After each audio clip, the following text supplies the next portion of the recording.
Assalamualaikum warahmatullahi wabarakatuh. Bismillahirrahmanirrahim. Alhamdulillahi rabbil alamin. Wassalatu wassalamu ala Rasulillah. La haula wala quwata illa billahil aliyyil azim. Amma ba'du. Para pemirsa, Daily Ramadan yang ke-1 yang saya hormati, yang dirahmati oleh Allah Subhanahu wa taala, insyaallah. Alhamdulillah kita perlu menjadikan puji syukur kehadirat Allah Subhanahu wa taala. Kenapa? Karena kita pada hari ini diberikan kesempatan oleh Allah untuk bertemu lagi dengan bulan Ramadan, yaitu bulan Ramadan pada tahun 1445 Hijriah atau tahun 2024 Masehi. Kita pasti bersyukur ya, dan kita harus bersyukur karena kita dipertemukan dengan Ramadan tahun ini. Karena apa? Bukankah itu doa-doa kita selama ini, pada tahun yang lalu ketika kita hendak mengakhiri Ramadan, kita sangat sedih. Masih ingat kan ya para pemirsa? Dan saat itu kita berdoa kepada Allah Subhanahu wa taala, "Ya Allah, pertemukan kami dengan Ramadan tahun depan." Itu adalah doa kita, dan alhamdulillah doa kita dikabulkan oleh Allah Subhanahu wa taala, ya. Dan kita juga selalu berdoa kemarin saat bulan Sya'ban, bulan Rajab, masih ingat ya doa-doa kita ya? Allahumma barik lana fi rojaba wa sya'bana wa balighna ramadhana waghfir lana dzunubana Allahumma barik lana fi rojaba wa sya'bana وبلغنا رمضان يسر لنا umurana. Itu doa kita yang kita panjatkan selama bulan Rajab dan bulan Sya'ban kemarin ya, Bapak Ibu ya. Allahumma barik lana ya Allah, berikan barokah fi Rajaba wa Sya'bana, ya pada bulan Rajab dan bulan Sya'ban. Wa ballighna Ramadhana, dan sampaikanlah kami pada bulan Ramadan. Waghfir lana dzunubana, dan ampunilah dosa-dosa kami. Yassir lana umurana, dan permudahkanlah segala urusan kami. Itu doa-doa kita. Dan alhamdulillah kita sekarang sampai pada bulan Ramadan pada tahun 1445 Hijriah. Ini kenikmatan yang luar biasa. Oleh karena itu para pemirsa yang dirahmati oleh Allah Subhanahu wa taala, karena kita sudah diberikan anugerah yang luar biasa oleh Allah hingga kita bisa sampai bulan Ramadan pada tahun ini, maka kita perlu perlu memaksimalkan ibadah kita di bulan Ramadan ini. Kita perlu menyempurnakan ibadah puasa kita selama 1 bulan penuh. Kita perlu menyempurnakan pahalanya sehingga betul-betul kita akan mencapai derajat al-muttaqin, ya sebagaimana Quran surat Al-Baqarah ayat 183, la'allakum tattaqun, ya untuk mencapai derajat orang yang bertakwa. Nah, para pemirsa, tentu kita ingin meraih kesempurnaan puasa kita.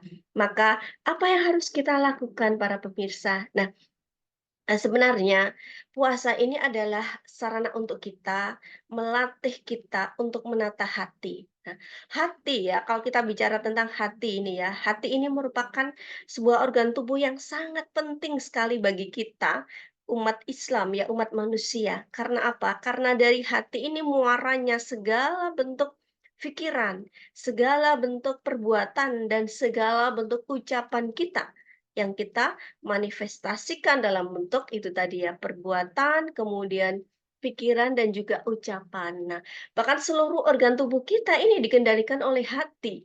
Ada satu lagu dari, qasidah ya zaman dulu ya, masih ingat ya, bunyinya begini lagunya.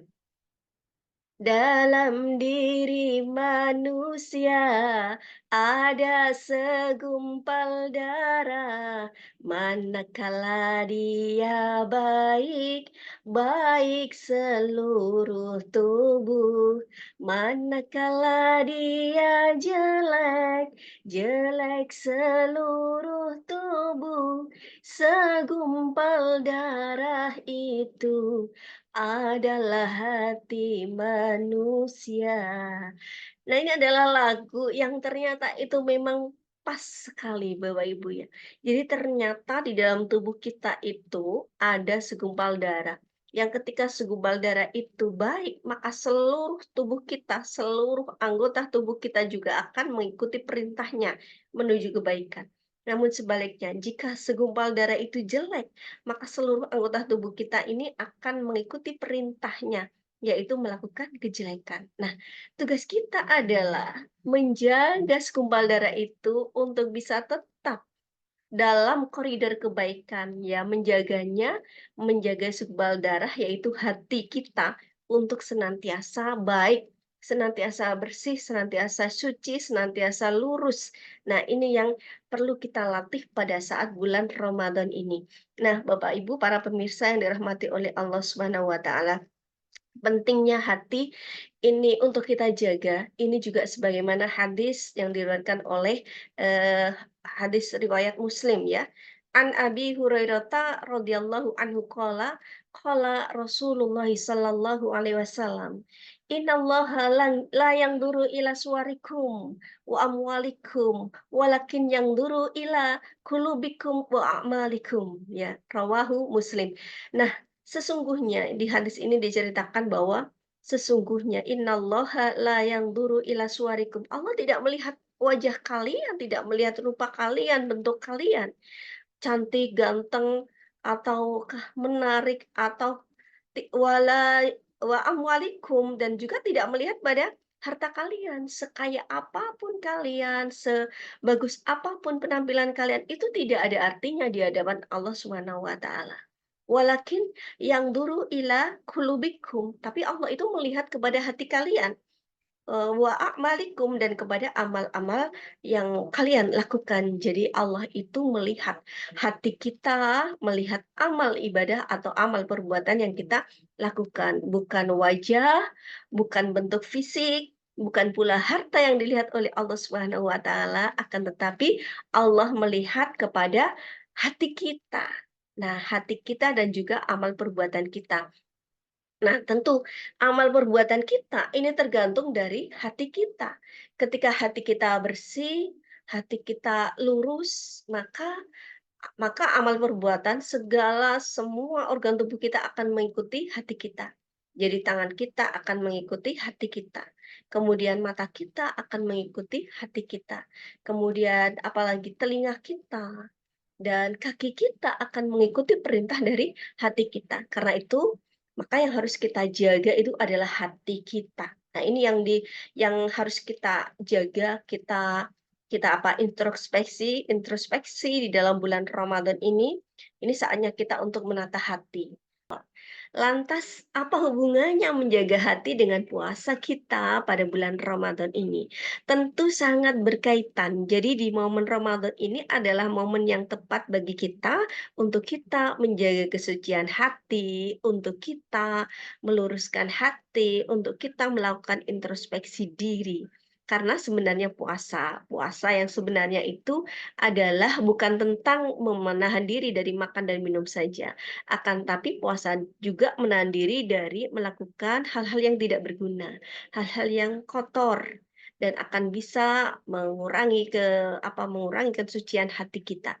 Sebagaimana hadis Nabi Muhammad Shallallahu Alaihi Wasallam, "Laisa syiamu minal akli wasyurbi, fa innamas syiamu minal lagwi warrafasi." Yang artinya adalah sesungguhnya bukti puasa itu tidak hanya sekedar dari makan dan minum saja. Jadi puasa itu tidak hanya sekedar menahan diri dari makan dan minum saja, akan tetapi puasa itu juga menahan dari al-lagwu. Al-lagwu ini artinya adalah sesuatu yang tidak bermanfaat. Rafathu ini artinya sesuatu yang kotor, sesuatu yang buruk yang kita lakukan. Jadi puasa itu artinya kita itu menahan diri dari melakukan hal-hal yang tidak bermanfaat dan juga hal yang buruk, yang kotor. Nah, bahkan di dalam hadis ini juga disampaikan bahwa Ketika ada seseorang yang mencela kamu, atau seseorang yang melakukan kebodohan kepada kamu, maka katakanlah bahwa, "Fa ini shaimun," katakanlah bahwa aku sedang berpuasa. Nah, itu artinya apa, para pemirsa yang dirahmati oleh Allah Subhanahu wa taala?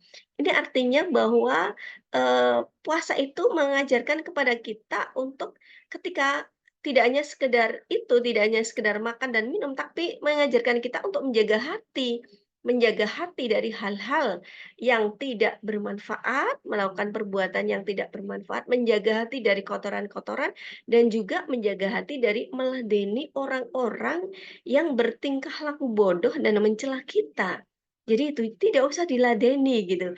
Artinya apa? Begitu. Jadi kita nggak usah ngeladeni ketika ada orang lain yang berbuat tidak baik kepada kita. Nah, ini sulit sekali ya untuk kita itu menata hati ya, itu menata hati. Jadi karena itu kesempurnaan puasa seseorang ini adalah jika kita betul-betul sudah bisa menjaga hati kita, menata hati kita itu bersih, hati kita itu lurus, hati kita dipenuhi dengan kecintaan, kelembutan, dan juga dengan kasih sayang. Tidak ada lagi ghibah, tidak ada lagi namimah, dan juga tidak ada lagi fitnah. Tuh, bahkan ketika ada orang lain pun memfitnah kita atau melakukan perbuatan-perbuatan yang tercela atau keji kepada kita, maka kita tidak usah membalas, cukup kita katakan bahwa kita sedang berpuasa. Nah, itu adalah, cara-cara kita, bagaimana cara kita mensucikan hati sehingga hati kita itu menjadi bersih dan penuh kasih sayang, penuh kelembutan. Tidak usah membalas orang-orang yang sudah melakukan kejelekan dan kejahatan kepada kita di saat kita melaksanakan ibadah puasa. Nah, di samping itu para pemirsa, ya mungkin kita juga akan kesulitan ya jika kita masih dalam proses atau menata hati. Karena itu ada beberapa trik yang bisa kita lakukan agar kita bisa menata hati kita untuk tidak memiliki rasa iri, dengki, tidak memiliki rasa tidak suka atau benci kepada orang lain. Yaitu diantaranya adalah yang pertama, mari kita tidak usah terlalu banyak main gadget, apalagi main medsos ya. Karena kalau kita suka main medsos, kadang-kadang kita kita ini suka, menghabiskan waktu dengan main HP ya, kemudian kita lihat-lihat medsos, scrolling, postingan-postingan orang, kemudian komentar-komentar orang. Nah, ini merupakan perbuatan yang, laghun tadi ya, jadi perbuatan yang tidak bermanfaat. Karena itu kita perlu membatasi diri dari itu. Di samping itu, jika kita tidak kuat hati kita dengan postingan orang lain, maka itu akan bisa menimbulkan rasa iri, dengki kita kepada orang lain. Jadi ketika melihat orang lain mendapatkan kenikmatan yang di atas kita, kadang-kadang kita nggak kuat, akhirnya muncul rasa iri dan dengki, atau juga kadang muncul pikiran-pikiran negatif. Kadang-kadang kita negatif ketika melihat orang lain dengan mudahnya memperoleh kebaikan, memperoleh rizki, dan akhirnya pikiran kita buruk. Nah, itu adalah jadi, untuk menghindari kita dari hal-hal yang seperti itu, mari kita kurangi bermain medsos. Yang kedua, mari kita manfaatkan waktu luang kita itu dengan melakukan hal-hal yang kebaikan meskipun kecil. Jadi meskipun kecil ya, misalkan kita belajar memasak, memikirkan apa saja ibadah yang kita lakukan hari ini beserta keluarga kita, kemudian apa yang kita lakukan bersama anak-anak di rumah, gimana cara menciptakan rumah yang nyaman dan sebagainya. Nah, itu merupakan hal-hal yang bermanfaat yang bisa kita lakukan. Jadi tidak menjadikan atau membuat waktu kita, sia-sia dengan perbuatan-perbuatan yang tidak bermanfaat. Dan yang ketiga adalah marilah kita selalu berpositif thinking kepada siapapun, baik itu kepada diri kita sendiri ya, apapun yang menimpa kita maupun kepada orang lain. Jadi kita selalu berpositif thinking. Jika ada sesuatu yang tidak mengenakan pada kita, yakinlah bahwa Allah akan pasti akan memberikan kemudahan setelah kesulitan yang kita alami. Jika ada sesuatu dari yang tidak mengenakan dari orang lain, maka kita harus positive thinking dan kita harus bilang kepada mereka bahwa kita sedang berpuasa. Nah, itu. Pemirsa, sampai di sini dulu, kegiatan kita atau pembicaraan kita, mengaji kita pada hari ini. Semoga bermanfaat dan semoga kita bisa mengamalkan dalam kehidupan sehari-hari. Usikum wa nafsi bi taqwallah. Assalamualaikum warahmatullahi wabarakatuh.